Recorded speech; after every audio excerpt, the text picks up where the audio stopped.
Yeah, yeah. Oh.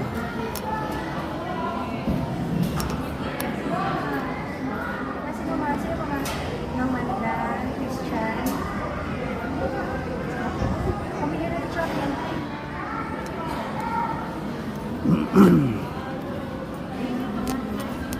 April 15, 2025. Dito tayo sa General Santos City International Airport. Naalala ko pala, 2 years ago, may narinig ako na issue at hindi ko pinansin yung narinig ko yung tambaluslos for the first time. Yeah. I smell bad.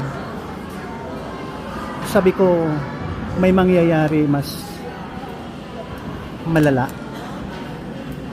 Ito na, nagkakatotoo. Nagka-problema nga ang politics. Hindi ko pinansin yan. Hindi ko pinansin.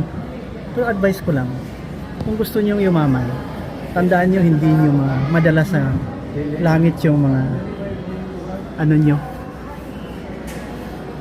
kayamanan. Naghihirap ang Pilipinas tapos walang equal opportunity. Naghihirap ang Pilipinas.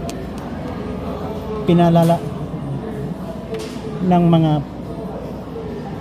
nasa gobyerno. Wala na tayong matinong isip niyan. Ito lang si Papabot, maliit na tao.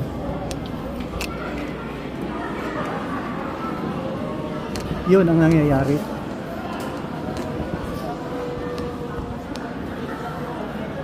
Huwag maging budol, huwag maging traidor.